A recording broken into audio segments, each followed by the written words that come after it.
The idea behind it is to put people into a simulation, basically pretending to be on Mars and doing all the activities associated. You guys can make anything happen. Yeah. This idea of isolation, is it as devastating as these psychological dramas would have us think? It's both incredibly isolating at times and also an opportunity to get closer to people. What about movie night? What do you do for entertainment? We had a really big movie selection, and we watched, I don't even know how many of them there were, but we watched, it seemed like every Marvel movie. We actually had a checklist that we went off. Sounds like the nerdiest heist crew ever. There were significant levels of nerd, I can't lie. This is StarTalk. Neil deGrasse Tyson here, your personal astrophysicist. Of course, I'm here with Chuck Knight. Chuck, Hey, baby. what's happening, Neil? All right, very nice, very good. You've been doing all right? I've been doing very well. Yeah. Okay. This has been a great time the past few months. Have been. Thank you for asking. No, good. I'm good. very happy right now. We got to keep our comedians happy. Well, Because that's an oxymoron right there. Happy comedian. that's kind of the job of everybody. We got to make sure you're ready for the gigs. Right. So, you know what we're going to talk about today? What? Simulating Mars. Oh my goodness. I know. Well, we're supposedly get your eyes to Mars. We're supposedly going there at some point, so we should simulate it here. So we figure out what we're going to be in for. Figure that out. Yeah. I have no expertise whatsoever in this. Okay. So we found Commander Kelly Haston. Kelly, welcome to StarTalk. Hi, it's nice to be here. Yeah. So you're commander of what? So I was the commander of the first of 3 simulated Mars missions with NASA. Wait, so even though you didn't fly through the vacuum of space, they still got to call you commander because the whole mission was simulated? Yes. I know. How lucky is that? I was going to say, does that make you a simulator commander? Yes, I'm an analog commander. Analog. Okay. Very nice. You have a PhD in biomedical sciences. Woo! That's exactly the kind, that's who you want. That's in a Mars habitat. That's very Mark Watney of you. But they didn't leave her for dead on Mars. And she's still on Earth. It's a good simulation too. So we're talking about NASA's CHAPEA mission. Did I pronounce that correctly? Yes, CHAPEA. Now, this reads like one of those tortured acronyms, but take me through it. So CHAPEA, and I will. It's a crew health, and it's basically going to evaluate the health and performance of a crew in a 1-year Mars mission. So the idea behind it is to put people into a simulation where you can actually test how the isolation and resource restriction, including food, communication, water, all sorts of things any kind of resource that you can imagine that you would need on a Mars mission is actually in limited amounts. And you have 4 people actually basically pretending to be on Mars and doing all the activities associated with keeping a habitat functioning and doing science while they are actually on a mission. Now, in other parts of the military, we call that enhanced interrogation. No, you know what it is? It's a test to see if they'll kill each other. Right. That's all it is. That's a great reality show. They have to, yes. That is a great reality show. But they have to leave their weapons outside, I think, maybe. So CHAPEA, I have here, Crew Health and Performance Exploration Analog. Wow. Okay. Yeah, and it sounds like something you would put in yogurt. Like, I'm so healthy, I put so much CHAPEA in my yogurt. So where did this take place? It took place in a hangar on Johnson Space Center in a 3D printed habitat. Wow. So this is in Johnson Space Center in Houston? In Houston, Texas, that's right. Yeah. So it was 3D printed to simulate maybe what you would do on Mars. You have to print up anything you need. Yeah, you can't carry it there, right? You can't carry it, and you need to use the materials that are possibly present. So obviously regolith, which is a soil that is going to be on the Martian surface, is a potential substrate that you could use to actually print something. Other options, of course, are just to be clear, regolith, when we think, we loosely say Martian soils, but soil has a very strict meaning on Earth, which Mars does not have. So what's the difference between soil and regolith? Well, there's going to be mineral content differences. So Mars is actually made up of the same minerals as the Earth, but it has different components, different proportions. So you're going to have different proportions of minerals present. You're also going to have a lack of moisture because Mars does have some water in the ice caps and potentially underground, which is pretty exciting. But it does not actually have water content easily available on the surface the way our soil would have, water content So in therefore, it doesn't support a biota in the soil itself. Correct. Okay, so that's why Mark Watney had to get he made poop potatoes. Right. Yeah, he couldn't just grow it in the soils of because isn't a lot of the soil iron? What do you do with that? Well, you can't do a lot with it other than actually build a habitat. So you can actually potentially use it to create a habitat that might actually be both protective from environments and also potentially protective from radiation as well. So that's something that I think construction material. That's great. Yeah, exactly. Yeah. How long were you there? We were there for 378 days. Whoa. Damn. Oh. That's intense. Whoa. Yeah. Now, who do you hate most? Let's be honest. Because, it's like day 3 and you're just like, oh my God, this dude's an a-hole. Well, so there's 4 of you. Who are the other 3? Yeah. You can name them. Yeah. Sure. So we had flight engineer Ross Brockwell, who is a structural engineer. You need those. We had Good one. Yeah, and we had our medical officer, Nathan Jones, Damn it, who Jim, is an ER doc, so really versed in emergency medicine. And then we had our science officer, Anka Solario, who is actually a microbiologist who works for the Navy right now. Wow. All right. So this is and combined with your background, right? You guys can make anything happen. Yeah. Sounds like the nerdiest heist crew ever. It's like a heist movie with the nerdiest crew ever, which is awesome. There was significant levels of nerd. I can't lie. Yeah, no, and nerds know how to hang out. We love that. So before we get into some of the nitty gritty of this, I'm a big fan of the Twilight Zone series, going back to the late 1950s, actually. The original. The original. Right. And not the Jordan Peele version. Well, maybe I haven't seen it yet. I can't comment. You don't like it. Okay. Okay, fine. I'm sorry. So that, if we remember, was the dawn of the space age. Right.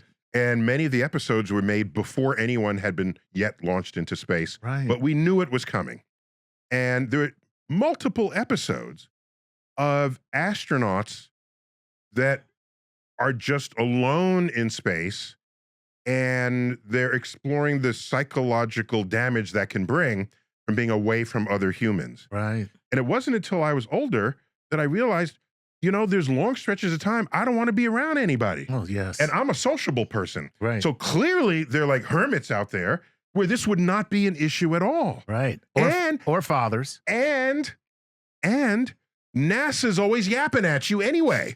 All right. So this idea of isolation, is it as devastating as these psychological dramas would have us think? One of the questions that comes up is how isolating is it truly to be on a mission like this, or how isolating will it be? That's what it's testing, right? How are people going to handle this? And I will say that it's both incredibly isolating at times and also an opportunity to get closer to people. And so amazingly, I feel like actually many of my relationships deepened during this period because there was less. So first of all, NASA does speak to us all the time. There was a significant delay. Well, the good news is they could only type because there was a time delay of significant time delay across the mission based on how far Mars was from Earth during the whole mission, up to 22 minutes one way. So at the height of our time delay, it took 22 minutes for a message to get to us and 22 minutes for us to send an answer back, or vice versa. But this is the time delay of radio waves moving through the vacuum of space. Right. Right. So there's no witty repartee with NASA. Why use, I'm asking you both, why use radio? Why not use like some kind of laser communication? So all light. It doesn't make a difference. All light has the same speed. Same speed, no all matter light what. Has the same speed. Right. Correct. Okay. So they built that in, even though you're just sitting right there in Houston, they built in the time delay. Absolutely. And data size also comes into play there. So it's not just actually sending something, but how large you're sending. Large the file. So the larger the item. So if you're going to send an audio file or a video file or even a picture, that's going to take longer than just a typed message. So you have all sorts of limitations there that you have to sort of take into account when you're sending a message. So we had communication with NASA which was delayed for the same amount of time as our emails, but our emails would also take into account generally size. So yes, we did actually have communication with NASA. We had a schedule that NASA, set up for us daily. We followed that schedule similar to astronauts on the ISS. We basically checkmarked, our things off the same way they did. We followed a red line of sort of timeline and had to do things in a timely fashion. But we also would have to communicate back to them sometimes, or if we were troubleshooting, we'd have to ask them for help. And then we'd either have to troubleshoot it ourselves or wait for that 22 minutes to hear back from them for what their answer was. But that's a great way to get yourself 22 minutes if you want. They ask you a question and you just write back, please clarify, and then go have some coffee. Well, just a delay. Yeah, exactly. I don't understand, but please repeat. I didn't quite get that. And then it's like, all right, guys. Now it's time for some Maxwell House. A badly behaved crew would potentially do that, but we would have never done anything like that. Not never at all. taken Never. to sort of follow our own solution while waiting for NASA to let us know what to do. Right. But we did become quite autonomous in our responses. And then in terms of communicating with your family as well, there was that delay. And also like things like video were very intensely sort of data heavy, so hard to do for more than a minute or two. You really relied on emails and audios, but you did get to talk to people in that way, talk, I guess, in quotes. And so, you spent more time than you normally did communicating with people, but you actually put a lot into it. And my friends and family were amazing in that they gave me this like richness of communication that I've referenced a few times, where they really stepped up to a form that we don't use anymore very often and communicated with me in this way and supported me through the mission. And it was actually, I ended up learning things about people that I didn't know yet. So now let me ask you this, and this may seem a bit juvenile, but I just got to ask. I'm not saying that it happened. I just want to know what NASA's policy is when it comes to, a little like a romance happening between the crew members. Are there any guidelines? Like you find yourself having some warm feelings about somebody on the crew? What happens in something, because you're spending a year with these people? What happens in that case? NASA probably didn't. I can't speak for NASA. I can tell you that they did give us some information about that. And and one thing and I'm not sure if I'm supposed to say this, but I will say that pregnancy was an out. Like you did not get pregnant on this. You were not supposed to get pregnant on this mission. And so I would imagine, given that it was Earth-based, if you did get pregnant, they would have removed you from the mission, potentially. I'm hypothesizing on this based on information maybe that I was given. We were also, the majority of us were partnered, so that would create some problems on Earth if you did get warm, fuzzy feelings about someone there. So I think that, again, you're in a professional setting. And humans are humans, and professional settings lead to relationships all the time.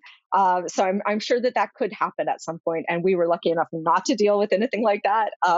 However, I don't know if once we're in there, once you're on an analog where you're pretending to be on Mars, you're on Mars, and unless somebody gets hurt, they can't really step in. They're going to let the mission go.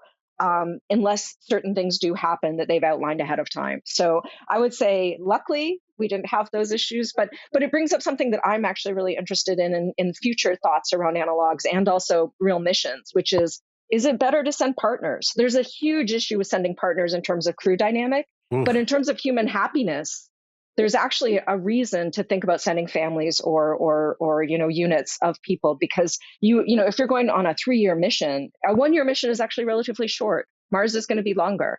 And so thinking about how we can send couples may actually be a viable way to keep people happier. Although admittedly, that's going to have to be a crew that comes together beforehand. And there's other inherent dangers in crew dynamic that come up when you think about sending couples. You're finding that out. You're finding that out. Yeah. Exactly. However, I would love to see at least one experiment where that happens, where you have couples, because I just want to see that type back to mission control, which is, can we get a more comfortable couch sent up here? 9 months typically is a journey to Mars. You were not simulating the ride to Mars. You were simulating your time on Mars. But getting back to the pregnancy issue, there was a movie about this. Really? It was called, I think, The Space Between Us. Okay. Yeah. There was a woman who got pregnant the night before she flew to Mars. Oh. And then she delivers on arrival to Mars because it's a 9-month mission, right? And so, but NASA had to keep the whole thing. So this was a child born and no one knew about the child. Ooh. And so the child grew up on Mars in 40% gravity. Ooh. And it was a whole story. A secret Mars baby. Mars baby. I love it. It was interesting. Hey, StarTalk fans, I don't know if you know this, but the audio version of the podcast actually posts a week in advance of the video version. And you can get that in Spotify, and Apple Podcast, and most other podcast outlets that are out there. Multiple ways to ingest all that is cosmic on StarTalk. How much square footage did you guys occupy? Ooh. 1,700 square feet. No. And then What? I'm done. Well, okay. Sorry. And you didn't kill each other. 4 people. And you did. That was the habitat. That was the habitat. We did have outdoor area that we went out into and when we mimicked Mars walks. That was obviously in an outfit where we were, mimicking a spacesuit. So we did actually have a little, I call it going outside. I loved going outside. But our habitat, which we were in sometimes for weeks at a time, we didn't go outside all the time. So yes, 1,700 square feet. Right. So when they go out, that's when they sneak to McDonald's. And bring back. She didn't say where they went. They're just, simulating. You're in Houston, girl. Guys, I'm going on another Mars walk. How come you always come back from the Mars walk with ketchup on your suit? What's up? So 1,700 square feet. You could easily put 4 people in that living in a Manhattan apartment. Yeah. But you get to exit the apartment multiple times a day. Which is why New York City streets are so crowded. Because there's a bunch of people living in these tiny little Mars base. It's not an impossible area that I can imagine putting 4 people. Right. But when you have the urge to go on a Mars walk, where in Houston do you go? Are you walking down like the street with a Mars out, or they have a campus where this happens? So right attached to our habitat, we actually had an area that was covered over and made to look like Mars. So we actually exited the habitat, but stayed within a defined area. And we used 2 different mechanisms. We used virtual reality. So we actually had goggles and a treadmill that we got on.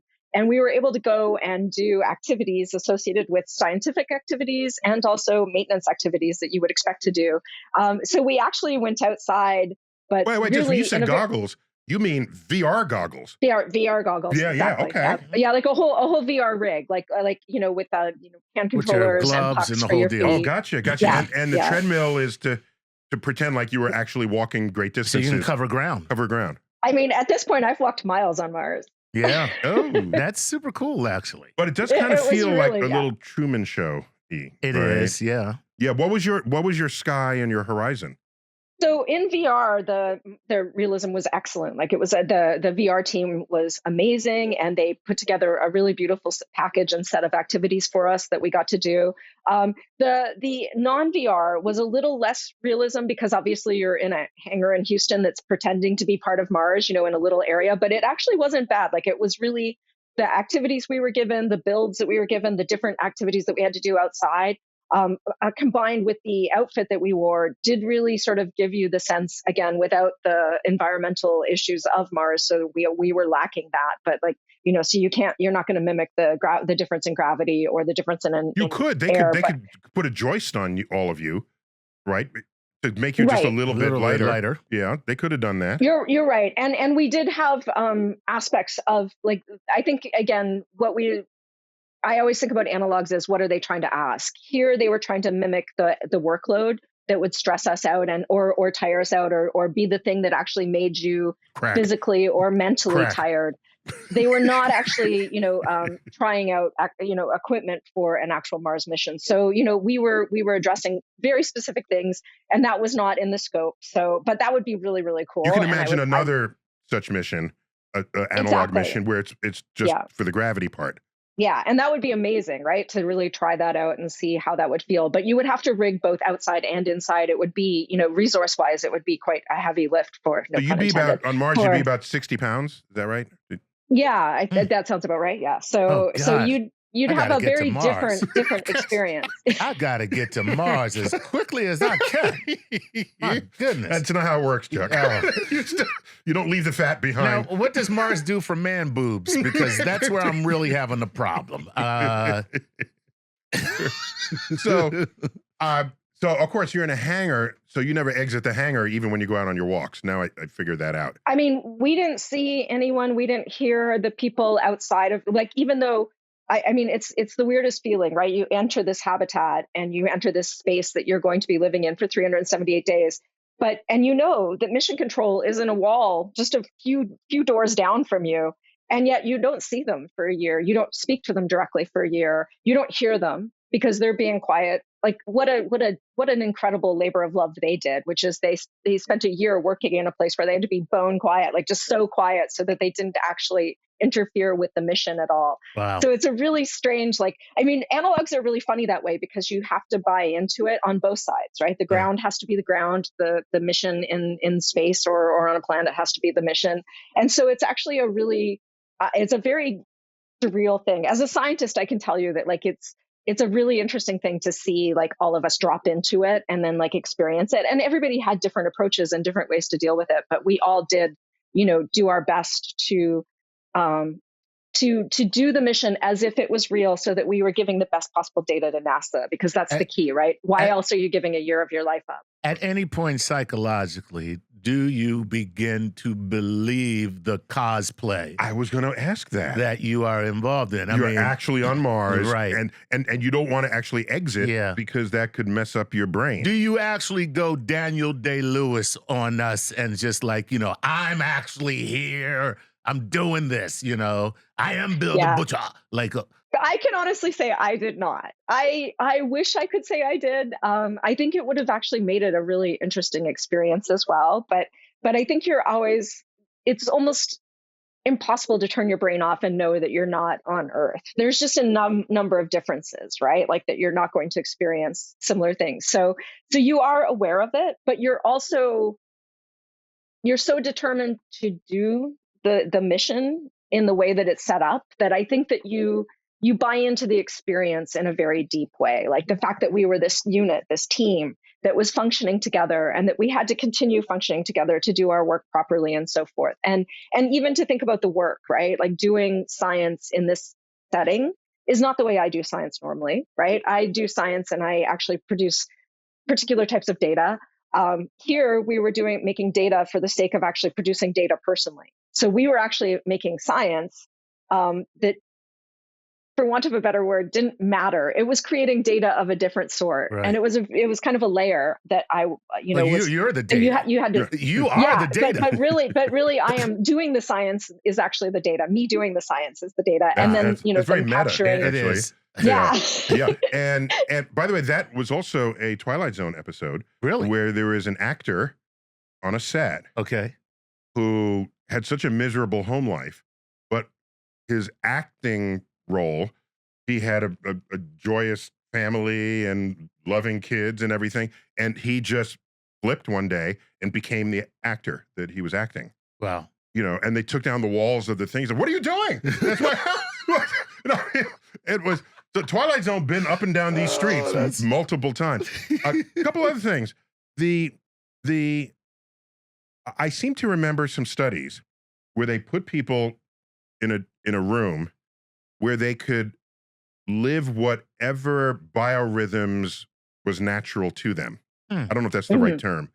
And when they did this, they found that 24 hours was not a natural unit of people's what do you call it? Circadian rhythm. Of their rhythms. That it was more like 25 and a half hours. Oh, really? So when they were left to their own, their schedule shifted against. So it made you wonder, is our life and our 24-hour clock forcing us away from what is natural?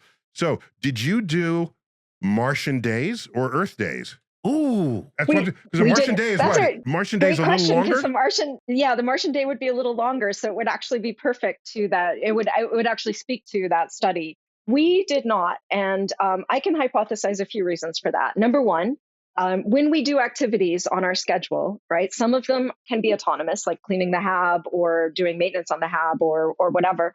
or our personal time, obviously. But there are other activities where we need an expert on the ground that's actually monitoring us in case there's troubleshooting to be had, right? So our time, and similar to anyone that's going to go to space or do these trips, is also going to be dependent on the crew in Houston or whatever space station who's actually monitoring them.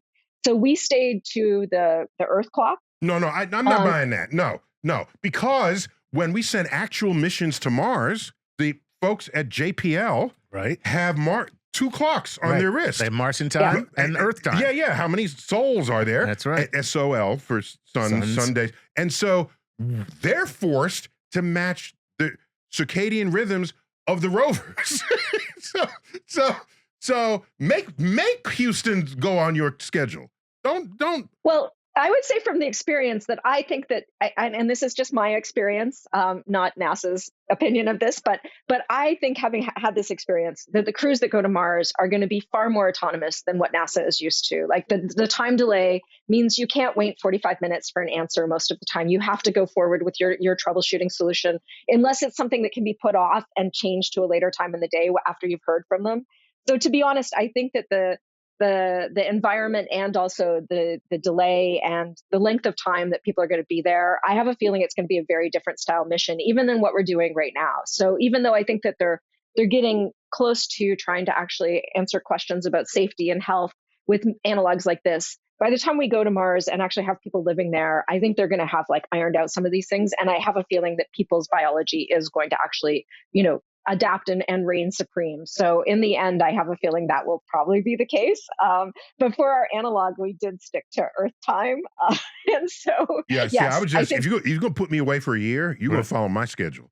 I am the one that's up there. I would get belligerent about it. Exactly. Yeah. Right. So let me ask you, when you said cleaning the hab, how do you guys divvy up those duties? Is it a group thing where you all get together okay, so... And where do you put the dust that gets swept in the corners? Right, yeah.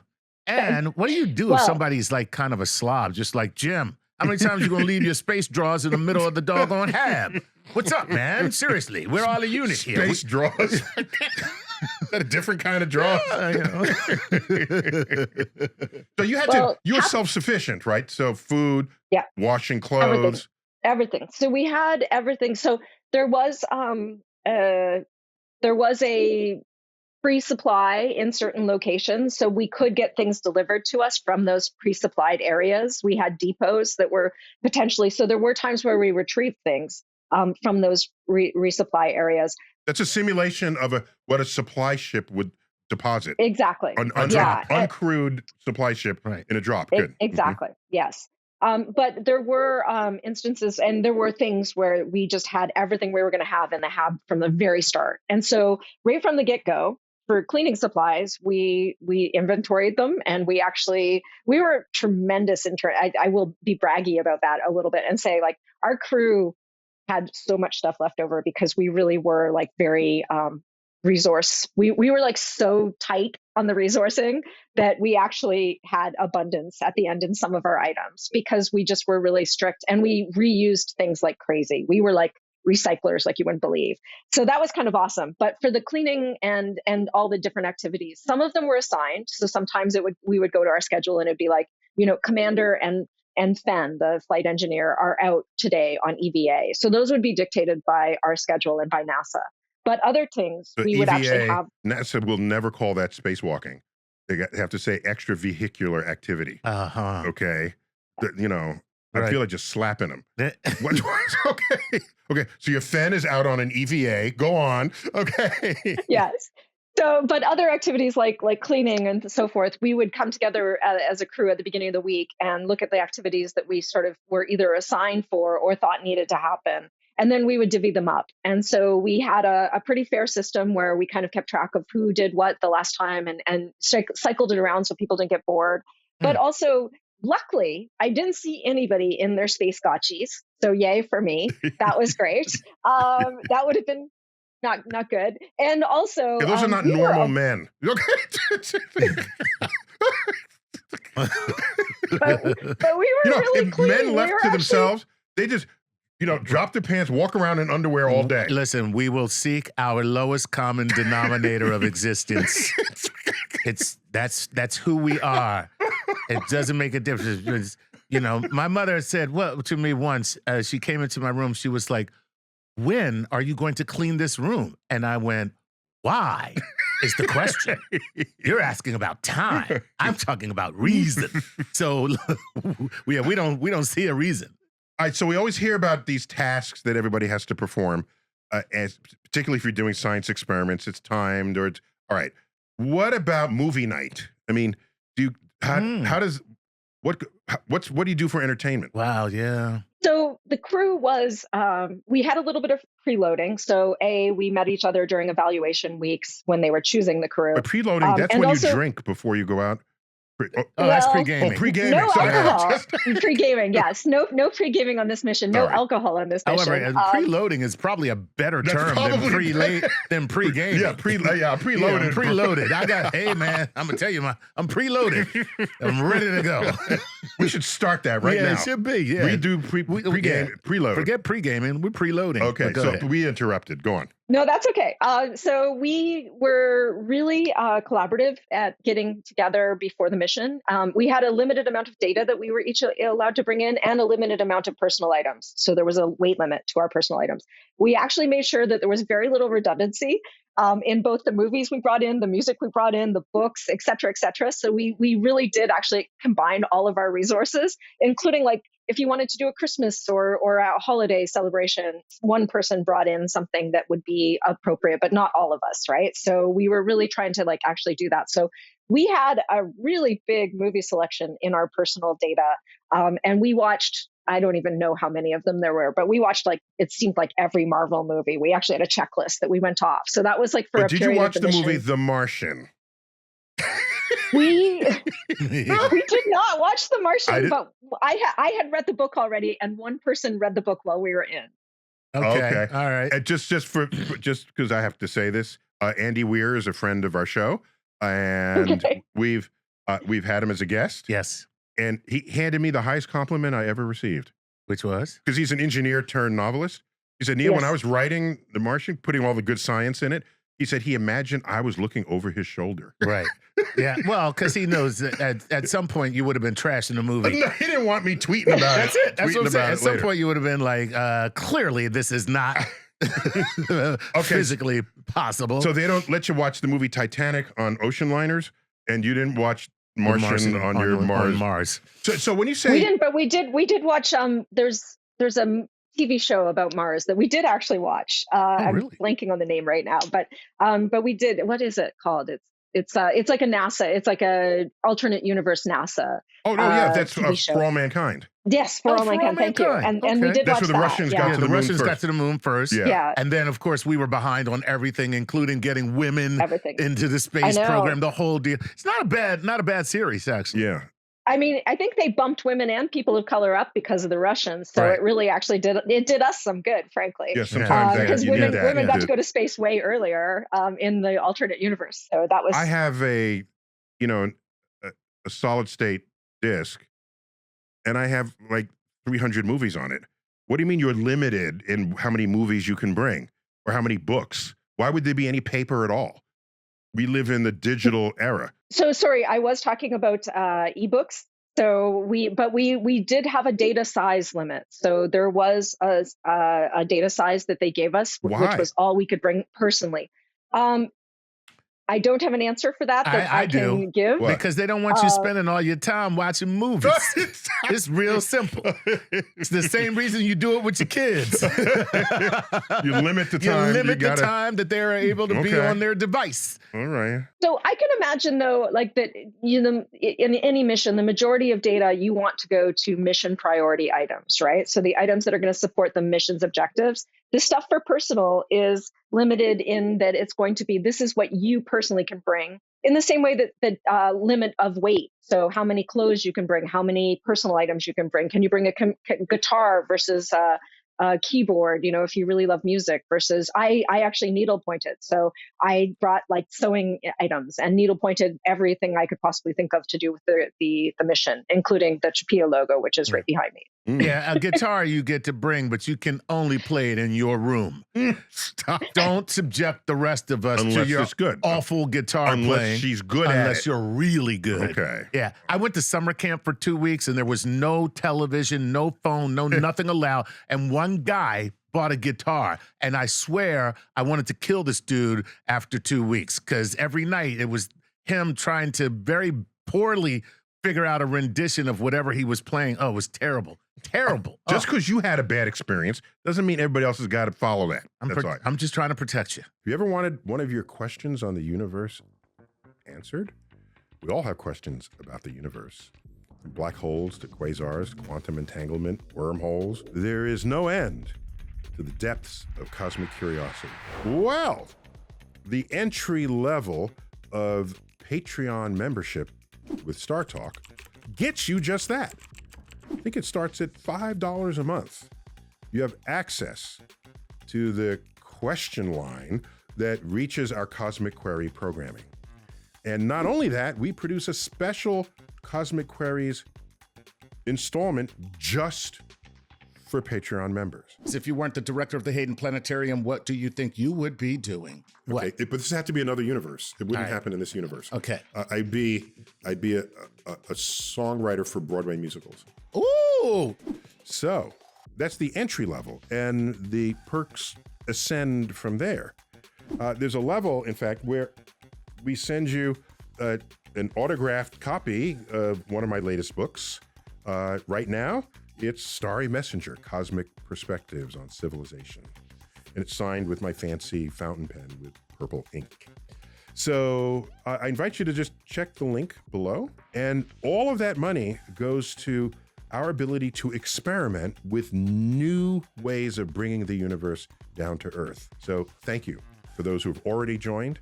And we welcome others to participate in this grand adventure of what it is to bring the universe down to Earth.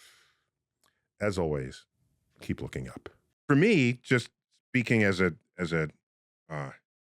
scientist thinking about this mission, it's especially interesting if something unforeseen happens. Ooh, Martian bear. What? A Martian bear invades the compound. Yeah, something unimagined, some new virus that only exists if Right. 4 people are in the same airspace for a year. Exactly.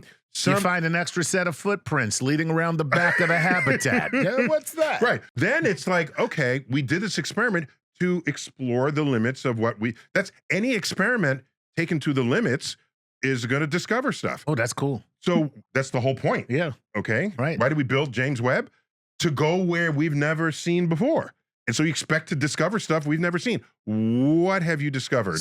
Either anticipated or not. Or did they throw you a curve? Like, did they throw something in there? Did they throw something in there to, like, kind of throw you guys off kilter? Oh, that would have been good. So I do want to point out that the experiment is not over. There's 2 more missions planned. So 4 people. So I'm a stem cell biologist. I get to work with hundreds of millions of cells when I do my experiments, right? I make different cell types and tissues out of human stem cells. So I could make a heart cell or a set of heart cells that would communicate with each other. In fact, for all we know, you created yourself for this interview. Exactly, right? I could, well, there's some issues with that. You're an accumulation of stem cells turned into the commander. The Kelly clone. That's who we're talking to right now. I will say that even though 4 people can create a ton of data over a year, it's still only 4 people. So the additional missions are going to add a lot of complexity to the data set, and so it's not complete yet.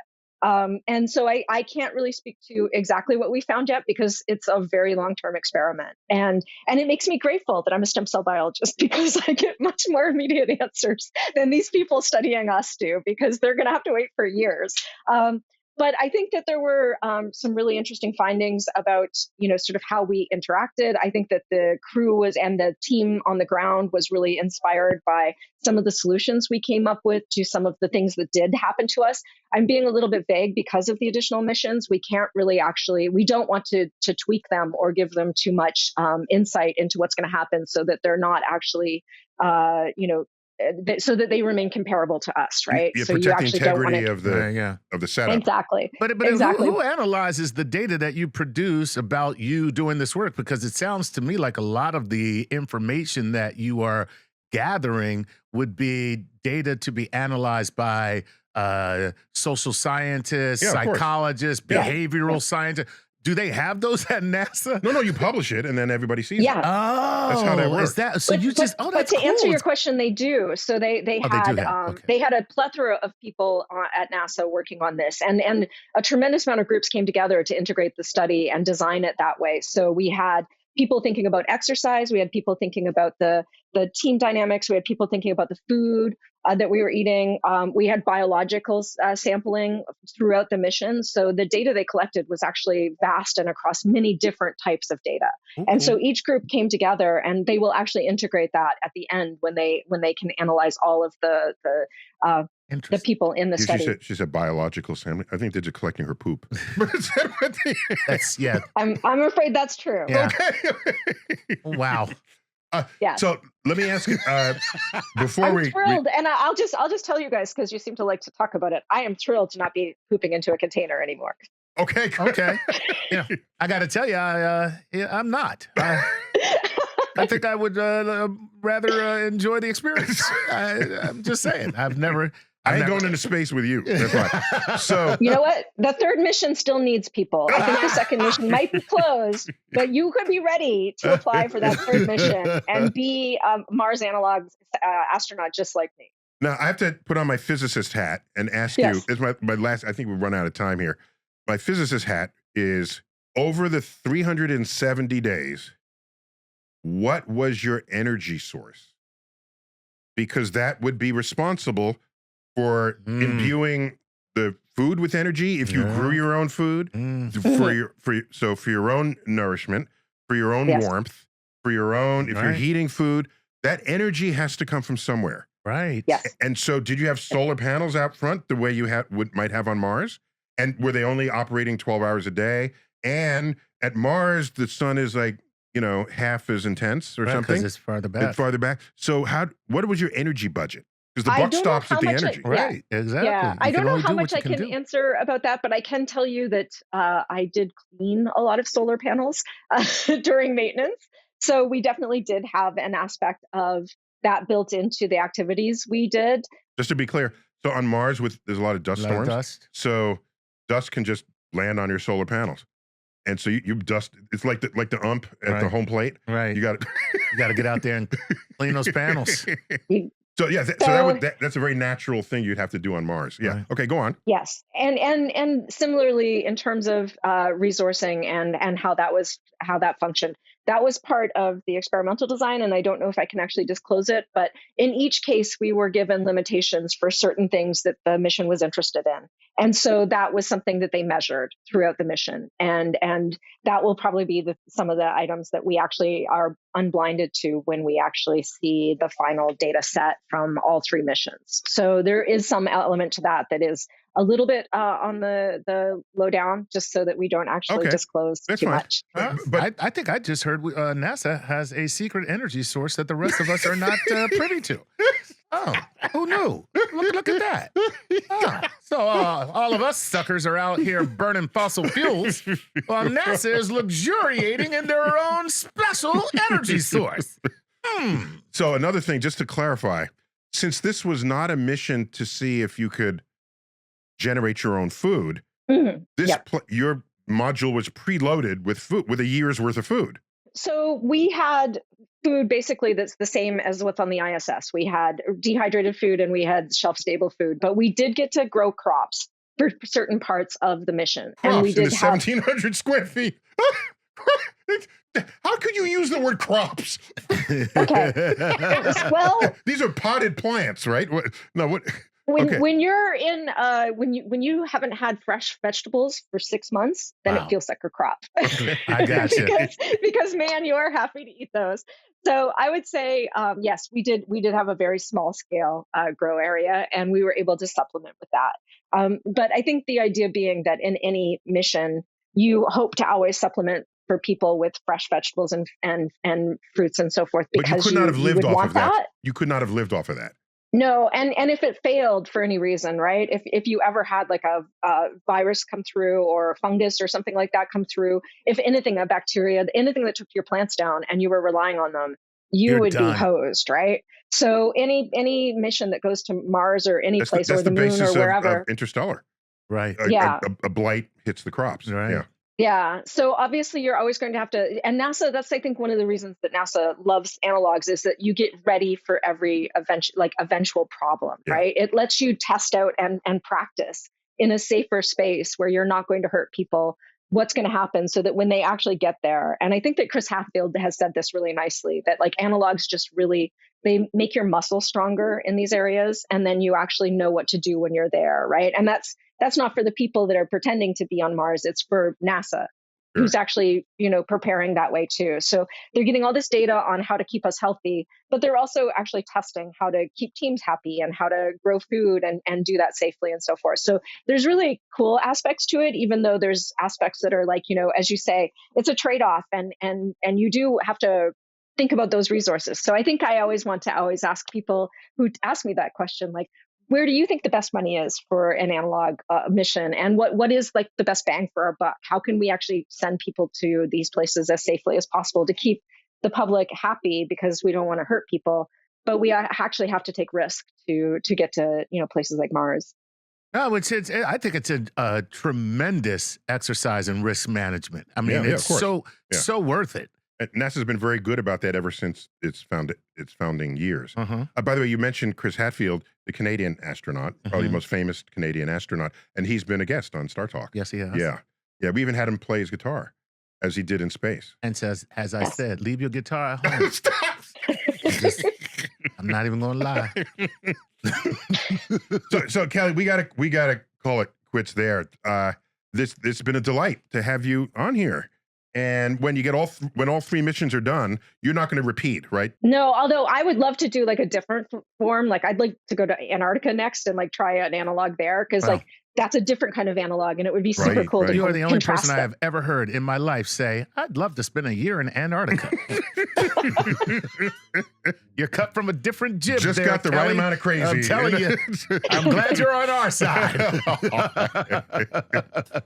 We are reminded here that while you can read about a discovery, especially if it involves humans achieving some goal that has been set forth by others, be it the general population or governments or whatever, and you can celebrate the results, but somewhere in there, homework was done.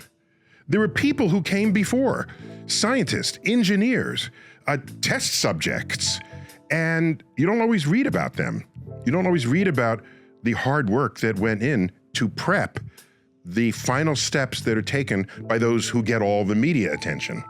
And so it reminds me of how fundamental that is. If you're gonna move the frontier, but you wanna do it sensibly and safely, there are these unsung heroes who actually empowered that in the first place. And I try to never lose sight of that. Yeah, we had Neil Armstrong and Buzz Aldrin walk down on the moon. Anytime I've said that, I've said, they're not the only ones who walked on the moon. So did 10,000 scientists and engineers and, 200 million taxpayers. We all walked on the moon that day. So just delighted to hear about these early steps and to just get a taste of how you make that sausage so that it tastes good in the end. Commander Kelly, thanks for being a guest on StarTalk. Thank you so much. It was a real honor to be here. And I just want to give a shout out to my crew and also the CHAPEA ground team, who were an amazing group of people that put this experiment on. The ground team whose schedule you matched. We'll start a movement so that doesn't happen in the future. Yes, okay? exactly. Thank you. Because it only takes a month to go like completely out of cycle with, if you're off by like 30 minutes. Right, yeah. Yeah, a month, you're 12 hours. Yeah, so yeah, anyhow, we're good here. Again, Commander Kelly, thanks for being a guest. Thank you so much. Chuck, always good to have you, man. Always a pleasure. This has been StarTalk. Neil deGrasse Tyson, as always, bidding you to keep looking up.